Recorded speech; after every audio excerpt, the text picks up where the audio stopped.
Napoleon's men slept in the bellies of their fallen horses to escape the frigid Russian winter. It was a complete nightmare, but what they did with the bodies of their friends was even more horrific. Napoleon's 1812 invasion of Russia was a disastrous saga of brutal battles, blistering heat, and bitter cold that ultimately shattered his empire. Following the French Revolution, Napoleon Bonaparte rose to power as France's first emperor. Just a decade later, his unmatched martial genius and gutsy battlefield gambles made him the most powerful ruler in all of Europe. Napoleon's victories against the First, Second, and Third coalitions led to the fall of the millennia-old Holy Roman Empire. Later conflicts saw Napoleon expanding his empire right up to the borders of Tsar Alexander I's Russia. In 1807, to prevent conflict from breaking out, Napoleon and Alexander III signed a treaty. The treaty marked the start of a fragile Franco-Russian alliance and a tenuous friendship between the two rulers. After defeating the Fifth Coalition, Napoleon annexed Western Galicia from Austria, bringing France's imperial borders one step closer to Russia. From Tsar Alexander's perspective, Napoleon's increasingly ambitious aspirations began to look particularly threatening. Napoleon attempted to repair his ties with Russia by proposing marriage to the Tsar's sister, Anna Pavlovna. But when the Russians delayed responding, Napoleon made a shocking power play. The French emperor married Mary Louise of Austria instead, deepening the Franco-Austrian alliance and angering the Russian court. By early 1811, it became apparent to Napoleon that the Russians were not going to help him in blockading Britain, so he began preparing for the inevitable. He gave orders to move officers into strategic Baltic ports like Stettin and Danzig, hoping that he could scare the Russians into compliance. Tsar Alexander I watched in horror and disbelief as Napoleon's fearsome forces, the best in the world, gathered along his borders.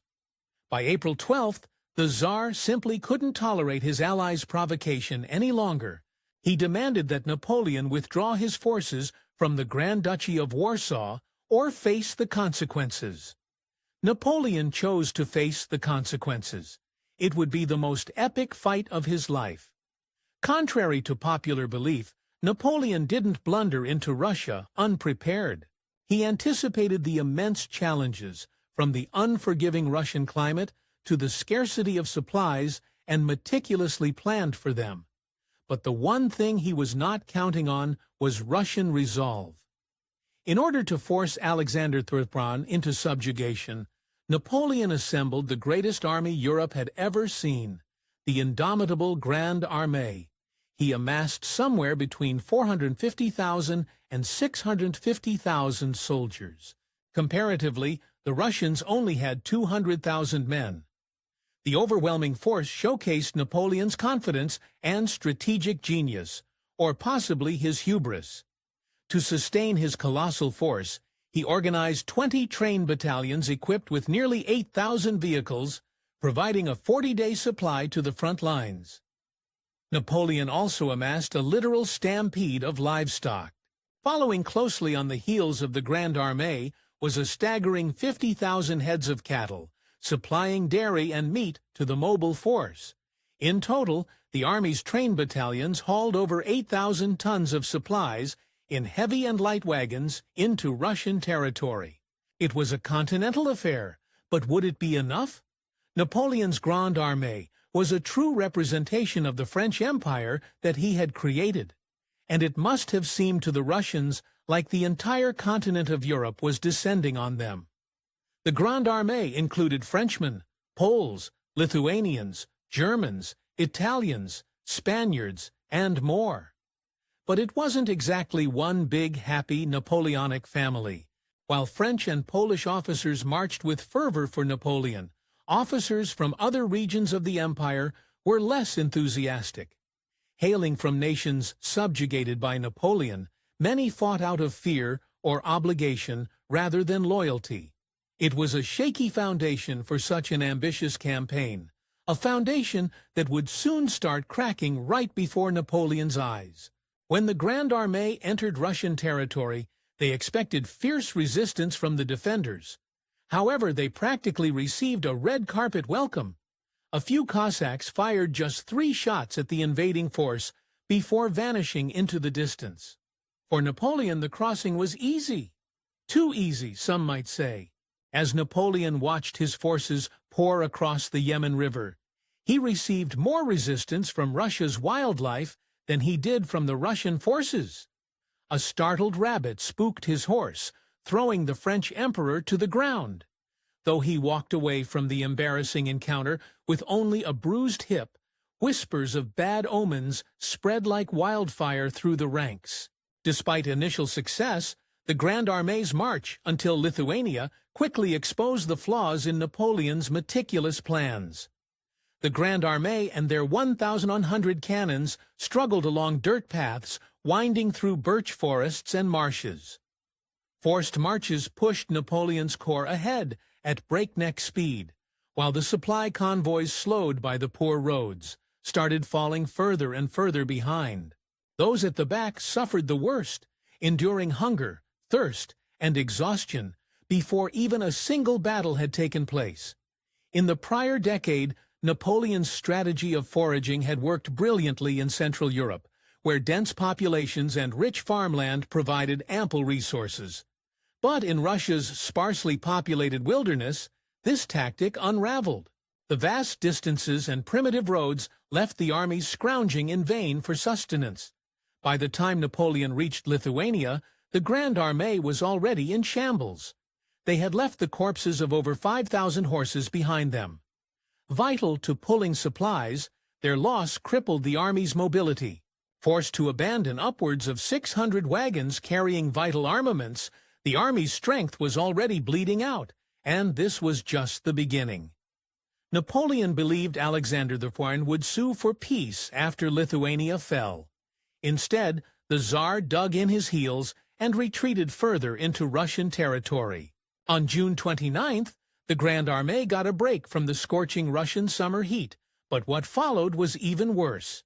A terrible thunderstorm rolled in, turning Lithuania's roads into impassable mud pits. Horses collapsed, wagons sank, and the army struggled to move forward, with many men losing their boots in the bottomless mud pits. The storm was so severe that it struck officers down, flooded camps, and paralyzed the Grand Armée. It was as though nature itself had conspired to stop Napoleon. But an end to the storm was only the beginning of something even worse.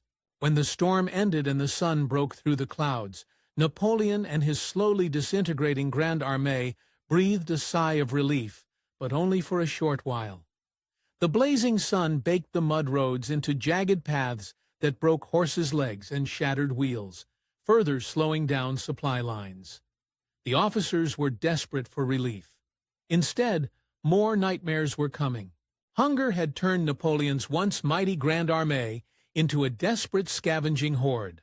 Shortly after the thunderstorm cleared, the Grand Armée faced a new invisible enemy, typhus. Officers developed high fevers and red rashes, marking the disease's deadly spread. For Napoleon's army, the sickness was more devastating than any Russian cannon. With hunger and disease eating away at the Grand Armée, some officers decided to take their fate into their own hands. Stragglers and deserters abandoned Napoleon and turned into a lawless Marathi mob, numbering nearly 50,000. These desperate men waged a brutal guerrilla campaign with local peasants, further destabilizing Napoleon's supply lines and plunging the countryside into chaos. A lieutenant chronicled the hellish conditions that the Grand Armée faced as it marched further into Russian territory in pursuit of an elusive surrender. He reported sweltering heat by day, freezing rain by night, and swamp-like campsites rife with disease. Dysentery and fever raged, leaving hundreds crammed into makeshift field hospitals. But shockingly, this was still not rock bottom. Disease and desertion had cost the Grand Armée 100,000 men. Within 5 weeks, further losses had crippled Napoleon's fighting force, slashing his once mighty army in half. Call it hubris or call it confidence, but Napoleon was still convinced that he could win if he could just get the Russians to meet him in open battle. That was a big if, though. He boldly proclaimed, "I have come once and for all to finish off these barbarians of the north. They must be pushed back into their ice." His confidence wasn't entirely misplaced. Late into the summer, the Russian forces continued to evade Napoleon's larger army, but thousands had still perished at small instants and other small battles. The Russians were determined to avoid open battle at all costs, but they couldn't outrun Napoleon forever. On September 7th at Borodino, just 75 miles outside Moscow, the Grand Armée finally cornered the Russian resistance. With the Russians cornered, Napoleon had the battle he wished for. The Battle of Borodino was a symphony of destruction and carnage, with 3 cannon blasts and 7 musket shots every second. The day ended with staggering casualties, 70,000 men dead or otherwise wounded, making it one of the bloodiest battles in Napoleon's history. It was more than the Russians could bear. Despite inflicting heavy losses on the Grand Armée, the Russians saw the futility in trying to defeat Napoleon in open battle. So, despite their fierce defense, they withdrew after Borodino, leaving the path to Moscow virtually unguarded. Filled with renewed confidence from his victory, Napoleon pushed his forces forward deeper into Russia. On September 14th, Napoleon entered Moscow expecting a triumphant welcome. Instead, he found nothing but ash. The Russians had abandoned the city and set fire to most of its infrastructure, just so that Napoleon couldn't keep it. Napoleon thought he had won, but he couldn't have been more wrong. As Moscow burned, French officers looted the abandoned city, indulging in the liquor the Russians left behind. Meanwhile, Napoleon was certain that the abandonment of the capital meant that Tsar Alexander I had had enough, and he waited for the Russian ruler's peace offer. Napoleon waited and waited for Alexander III's surrender. Unfortunately, a giant snowfall signaled the onset of the dreaded Russian winter, forcing Napoleon's hand. So, on October 19th, after 36 days in Moscow, he led his officers out of the smoldering ruins, hoping to outrun the plummeting temperatures. By the time the Grand Armée left Moscow, disease, starvation, skirmishes, and battles had whittled the great force down to just 100,000 men. Napoleon's once mighty force staggered out of the city as a fraction of what it had once been, and only a fraction of that fraction would make it back home to tell the tale.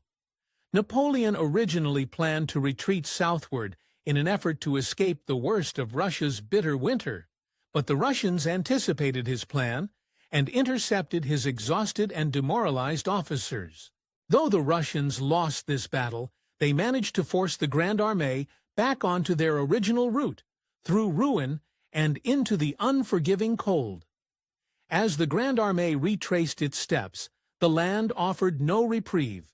They had already foraged and pillaged all of the resources along the route while entering Russia, and what little remained had succumbed to the cold.